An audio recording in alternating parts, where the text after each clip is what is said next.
Hello guys, welcome back to my YouTube channel. To my returning subscribers, thank you so much for your support.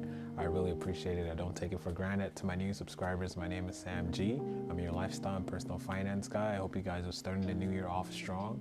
For me, I've been trying to be a bit more consistent with fitness. I've been going to the gym every day as much as I can, Monday through Friday, and trying to get that work in, But I hope you guys are reaching similar goals and you guys are checking off your goals as you go. In today's video, I'll be talking about some tips to help you get your security deposit back. If you guys remember, in my last video, I talked about some things to consider before you move to a new apartment. I know some people are getting ready, it's a new year, they want a new environment to live in, so they might move from their old apartment to a new one. So I just gave them some tips to consider before moving. If you're moving anytime soon, please check out that video. I think it's very, very helpful. And also check out this video that I'm about to talk about in a little bit as well, because I think it's also very helpful to get your security deposit back. And sometimes these landlords, they won't give you a security deposit, they'll try to find a reason not to give it back. So in this video, I'm gonna break down exactly what you need to do to ensure that you can get as much of your security deposit back, if not all of it. So stay tuned. I hope you enjoyed this video. If you enjoyed this video, please leave a like, comment, and please definitely subscribe and turn on your notification bell so whenever I do post a video, you get instant updates. Let's get to the video. As you may already know, putting down a security deposit is an important part of renting a spot. Whether it's an apartment, whether it's an office, a security deposit is always needed before you start anything. A security deposit is sort of a quote-unquote insurance that the renter or the landlord has in the event that there's any damages once you leave. So that's what it's essentially for. So ideally, when you're leaving an apartment, if there are no damages, you get your security deposit back. But we know that we don't always live in that ideal. So there might be some issues here and there where you might end up getting a deduction in your security deposit, or you might not get it back at all.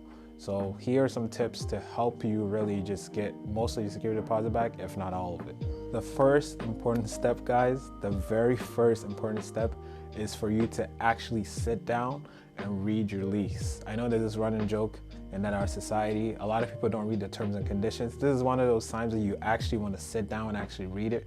Read the entire lease, read even the fine print, because there may be some details there that you might have missed and that can come back to bite you later. Your lease will tell you exactly what you're responsible for and also what rules that you have to follow in order to be in good standing with your landlord. Some leases even have clauses where you're required to paint the wall back to the original color, clean the carpet, for instance, or fill in any holes or nail holes that you may have put while you moved into your apartment. So please read your entire lease and make sure that you understand what the content of the contract actually means, not what you think it means. Once you're aware of exactly what you need to do, put a copy of the lease somewhere safe so that when the time comes for you to move out, you can bring it out and reference the same exact contract that you signed when you first moved in.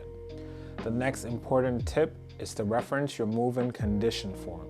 When you first move into an apartment, your landlord or your landlady might give you an inventory form or a moving condition form for you to fill out. This form documents any existing damages to your unit when you take over occupancy. This is an essential step in the moving process, but can also help you when it's time for you to move out and get your security deposit back. If there was already a crack in the ceiling or a broken window, you have documentation right then and there that you can actually use to help you get your security deposit back. Because a lot of landlords and landladies like to kind of put some other damage that it wasn't necessarily you, damage that was pre-existing, they like to put on a tenant so they can try to keep the security deposit. So once you detail exactly what is on your move-in form and exactly what inventory you have in your apartment, it really helps you to make a bit stronger case to get your security deposit back. If your landlord or landlady does not provide you with an inspection checklist, you can actually just download one online and fill it out yourself, or you can create one on your own and fill it out yourself, give a copy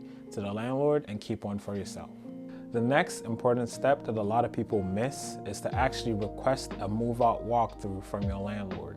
Most landlords or property managers will schedule a move-out walkthrough with you to take note of any major repairs that need to be made before the unit is listed again. If they haven't reached out to you to schedule a move-out walkthrough, take the initiative and request one.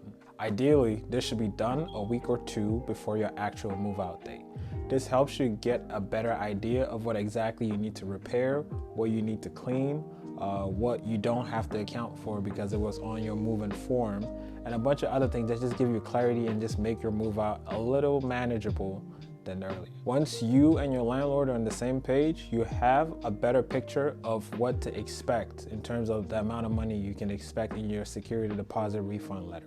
The next tip from there is to make necessary repairs.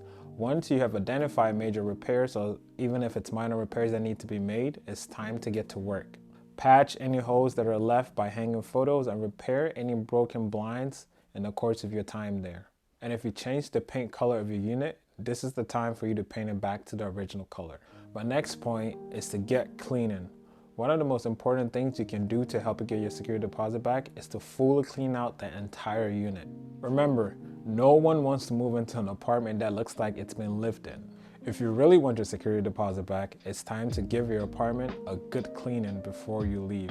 Be sure to clean out the carpet stains, anything stains on the wall, anything that you can think of, anything that's dirty, be sure to clean it. That way, and take pictures of it so you have proof that you've cleaned it and you have proof that everything's the way it's supposed to be. This is very important. You need to clean your apartment.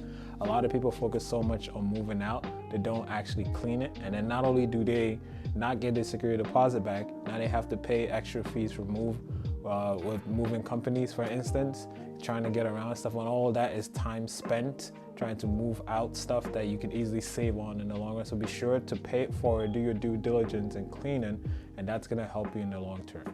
And my personal recommendation to you is to have a professional cleaning company come in and actually clean out your apartment. This will ensure that you recoup your security deposit amount. My next point, as funny as it sounds, is to not leave anything behind. Most landlords will actually deduct from your security deposit if they have to move out anything that was yours that you left behind. So keep that in mind. Don't leave anything behind. This can even include kitchen silverware. So be sure to check every drawer, every cabinet, every single room to make sure that you have it spotless and you have nothing there that belongs to you. Everything there is in the unit and was pre-existing when you came there. And that leads to my next point. Take pictures after you move out. This is especially important when you have a roommate. You may have left your room looking good and great, but your roommate may not have necessarily done the same. So it's important that you take pictures of what the condition of the apartment looks like prior to you exactly moving out. When you're done moving your stuff out, take pictures of what's actually there and what the conditions are, so you have proof that you can show to your landlord to help you get your security deposit back. The next point is to return your keys and parking pass if they gave you one. This might sound like a no-brainer, but you'll be shocked how many people actually forget to actually do that or just neglect to do that in the first place. If you fail to return your keys or parking pass, the landlord can actually deduct some of your security deposit to recoup for that loss, so to speak. So it's important that you schedule a time with your landlord and actually, whether it's an apartment office or something, and just drop the keys off over there, have your name, I have proof that you dropped it off, and it really help you just save as much on the security deposit refund as much as possible. And the last important point is for you to leave a forwarding address. What's the point of doing all this work if the landlord does not know where to send your security deposit? So please leave a forwarding address, whatever your new address is, or whether it's your parent address. If you're not gonna be in your new apartment anytime soon, you can have it sent to your parent's home. That way you can make sure that it's at least going to somewhere that you know for sure. Now, before I end the video, I want to talk a little bit of what you should do if you've done all these things and your landlord is still holding on to your security deposit. Here are a few tips that I think may be able to help you in the long run to help you just fight back and get your security deposit back. And this is considering that you've done everything I've told you in this video and you've done it to the T and you're just spotless on every single point that I've brought up. If your landlord is withholding your security deposit, it is important that you know exactly what rights and what actions you can legally take against your landlord. Security deposits are to be refunded 30 days after your move out date. So if after 30 days you still haven't gotten anything, here's a few steps that you can take. Knowing your rights can help you if your landlord is trying to hold on to your security deposit illegally. A landlord is not legally allowed to hold on to your deposit without giving you a valid reason. But most renters don't realize this, so they just let it slide, thinking that for some reason they may be in the wrong. The next really important thing is to really just know the rules. And again, this goes back to reading your lease. You have to know how long you're to maintain residency before you can notify your landlord that you're moving out. You can't tell your landlord maybe a week to move out date that you want to move out. There are certain stipulations that are in the contract. Sometimes it's 60 days, sometimes it's 90 days, what have you. Different contracts have different lengths of time. So make sure that you know exactly what the deadline is for notification, so you don't catch yourself in this catch-22 where you're moving out, you're not really getting your security deposit back automatically, and the landlord knows it, but they won't inform you of it. So make sure that you know exactly what the residency requirements are prior to move out. And so if your landlord is holding on to your security deposit and you have proof that you did everything right and the unit is in clean condition, you didn't break any rules, you can then consult a legal professional on how best to take action legally. That's it for today's video, guys. I hope you guys enjoyed this video. I have a lot more content like this coming out. I'll be focusing a lot more on lifestyle, like I said in my previous video. If you enjoyed it, please leave a like, comment, and just subscribe. You can reach out to me on Instagram at 𝗧𝗛𝗡𝗟 or SamG Finance. You can also reach out to me. Check out my music channel, actually. My Instagram for that is 𝗧𝗛𝗡𝗟, WRSHP. 𝗧𝗛𝗡𝗟 Worship, and I'll leave a link in the description box to my music channel so you can check it out for some background music if you enjoy it. So thank you so much again for tuning in. I hope you guys have a wonderful week ahead of you, and I'll catch you guys in the next video.